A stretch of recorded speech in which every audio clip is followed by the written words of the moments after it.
Hello' everyone, মোৰ চেনেলটোলৈ আপোনালোকক পুনৰবাৰ স্বাগতম জনাইছোঁ। মই আজি আপোনালোকৰ বাবে লৈ আহিছোঁ ৰেষ্টুৰেণ্ট ষ্টাইল চিকেন কাৰী। ভিডিঅ'টো চাই ভাল পালে লাইক, কমেণ্ট, শ্বেয়াৰ আৰু ছাবস্ক্ৰাইব কৰিবলৈ নাপাহৰিব। তেন্তে ব'লক আজিৰ ৰেচিপিটো আৰম্ভ কৰোঁ। ইয়াৰ বাবে মই 500 গ্ৰাম চিকেন লৈছোঁ। চিকেনখিনি মই অলপ ডাঙৰ পিছত কাটি লৈছোঁ। এতিয়া ইয়াত এচামুচ হালধি, এচামুচ নিমখ, এচামুচ খুন্দি লোৱা আদা নহৰু, এচামুচ কাশ্মীৰী ৰেড চিলি পাউডাৰ আৰু আধা কাপতকৈ অলপ কম তেল ইয়াত দি দিছোঁ। এতিয়া এইখিনি ভালদৰে সানি আধা ঘণ্টামানৰ কাৰণে মেৰিনেট হ'বলৈ ৰাখি দিম। এতিয়া মই লৈছোঁ 3টা পিঁয়াজ, 3টা আলুকেইটা মই অলপ ডাঙৰ পিছত কাটি লৈছোঁ, আদা, নহৰু, তেজপাত আৰু শুকান জলকীয়া। পিঁয়াজখিনি এইদৰে মই অলপ সৰু চাইজত কাটি লৈছোঁ। এতিয়া এটা মিক্সাৰ জাৰত আদা নহৰুখিনি, শুকান জলকীয়া 2টা আৰু এমুঠিমান বাদাম ইয়াত দি দিছোঁ। বাদামখিনি মই ভাজা বাদাম ব্যৱহাৰ কৰিছোঁ আৰু এইখিনি এতিয়া মই অকণমান পানী দি মিহিকৈ পেষ্ট বনাই ল'ম। এয়া দেখিছে, মই এইখিনি পেষ্ট বনাই ল'লোঁ। এতিয়া মই এখন কেৰাহীত অলপ তেল লৈছোঁ। তেলখিনি মই অলপ সৰহকৈ লৈছোঁ। আপোনালোকে যদি ননষ্টিক পেন ব্যৱহাৰ কৰে তেতিয়াহ'লে অলপ কমাই ল'লেও হ'ব। এতিয়া ইয়াত মেৰিনেট হ'বলৈ দিয়া মাংসখিনি এপিচ এপিচকৈ দি ফ্ৰাই কৰি ল'ম। মই মাংস গোটেইখিনি এবাৰতে ফ্ৰাই নকৰোঁ, অলপ অলপকৈ গোটেইখিনি মাংস ফ্ৰাই কৰি ল'ম।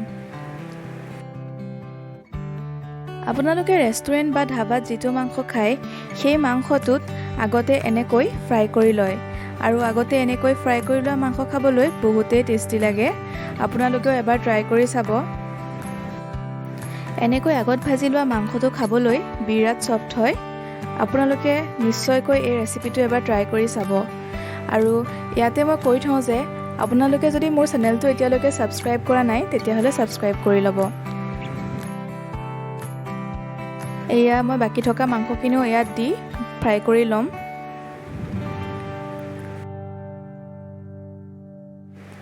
মাংসখিনি অলপ হাই ফ্লেমতে ভাজিব।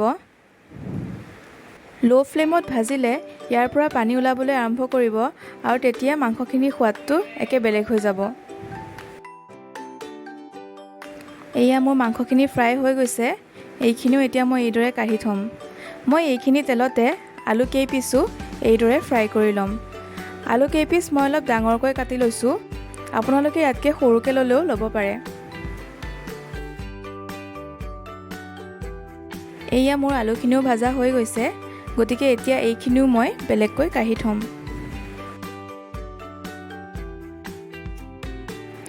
এই ৰৈ যোৱা তেলখিনি মই পিছৰ কামখিনিত ব্যৱহাৰ নকৰোঁ। আপোনালোকে বিচাৰিলে সেই তেলখিনি অলপ চেকি পেলাই ব্যৱহাৰ কৰিব পাৰে। এতিয়া মই এখন কেৰাহীত নতুনকৈ অলপ তেল লৈছোঁ আৰু ইয়াত তেজপাত আৰু কাটি লোৱা পিঁয়াজখিনি যোগ কৰি দিছোঁ।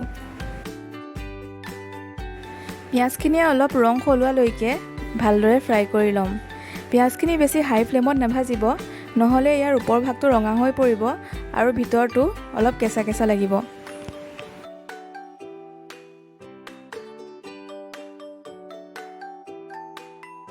এয়া দেখিছে, পিঁয়াজখিনিত এতিয়া মিছাবলীয়া ৰংটো আহিছে। গতিকে ইয়াত মই ভিডিঅ'টোত প্ৰথমতে দেখুওৱা খুন্দি লোৱা পেষ্টখিনি এড কৰি দিম। এই মছলাখিনি তেল পৃথক হোৱালৈকে মই ভালদৰে ফ্ৰাই কৰি ল'ম।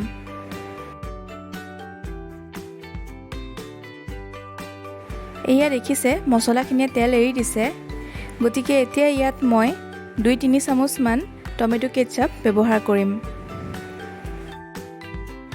এয়া মই কেটচাপখিনি দি দিছোঁ আৰু এতিয়া এইখিনি 5 মিনিটমান সময় ভালকৈ ভাজি ল'ম।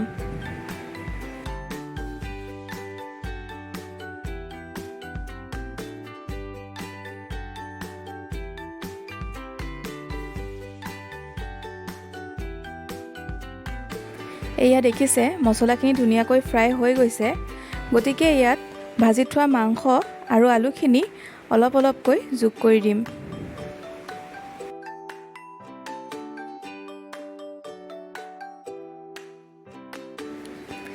এতিয়া মাংস আৰু মছলাখিনি ভালদৰে মিলাই কিছু সময়ৰ বাবে ভাজি ল'ম।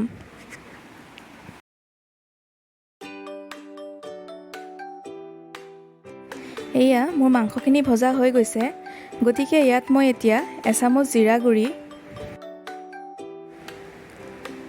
এচামুচ জালুকৰ গুড়ি, আধা চামুচতকৈ অলপ কম চিকেন মছলা পাউডাৰ, এইখিনি অকণমান পানী দি ভালদৰে মই ভাজি ল'ম।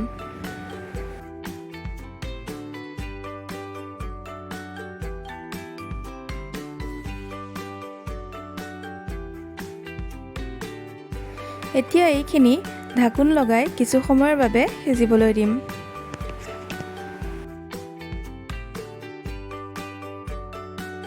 এয়া আপোনালোকে দেখিছে মাংসখিনিৰ ৰংটো কিমান ধুনীয়া হৈছে। মাংসখিনি এনেকৈ শুকানে খাবলৈও বিৰাটেই ভাল লাগে, কিন্তু ইয়াত মই অলপ পানীৰ ব্যৱহাৰ কৰিম। ইয়াত মই এগিলাচমান জোখৰ পানী ব্যৱহাৰ কৰিম। আপোনালোকে যদি বিচাৰে ইয়াতকৈ বেছি পানীও ব্যৱহাৰ কৰিব পাৰে, কিন্তু জোখতকৈ বেছি পানী ব্যৱহাৰ নকৰিব, নহ'লে মাংসখনৰ টেষ্টটো অলপ ফিকা হৈ পৰিব। এইখিনি এতিয়া অলপমান লৰাই ঢাকোন লগাই 10 মিনিটমানৰ কাৰণে ভালকৈ উতলিবলৈ দিম।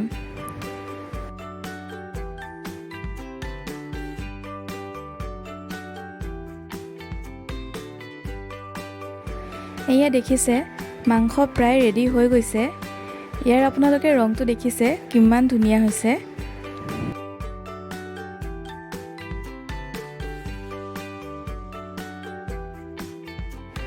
ইয়াত মই শেষত এতিয়া 1 চামুচ গৰম মছলা পাউডাৰ ব্যৱহাৰ কৰিছোঁ।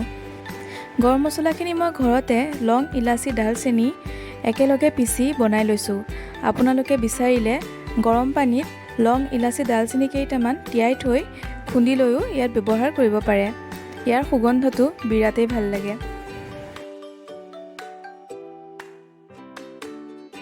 এয়া দেখিছে মোৰ মাংসখিনি ৰেডি হৈ গ'ল, আলুখিনিও ধুনীয়াকৈ সিজি গ'ল। গতিকে এইখিনি এতিয়া আপোনালোকে ৰুটি বা ভাতৰ লগত খাব পাৰিব। আশা কৰোঁ আপোনালোকে ভিডিঅ'টো চাই ভাল পালে, আৰু ভিডিঅ'টো চাই ভাল পালে লাইক, কমেণ্ট, শ্বেয়াৰ আৰু ছাবস্ক্ৰাইব কৰিবলৈ নাপাহৰিব। আৰু এই ৰেচিপিটো এবাৰ নিশ্চয় ট্ৰাই কৰি চাওক। গতিকে এনেকৈ এবাৰ চিকেন বনাই খাই চাওক। আৰু মোৰ ৰেচিপিটোৰ বাবে অলপ সময় উলিওৱাৰ বাবে বহুত বহুত ধন্যবাদ।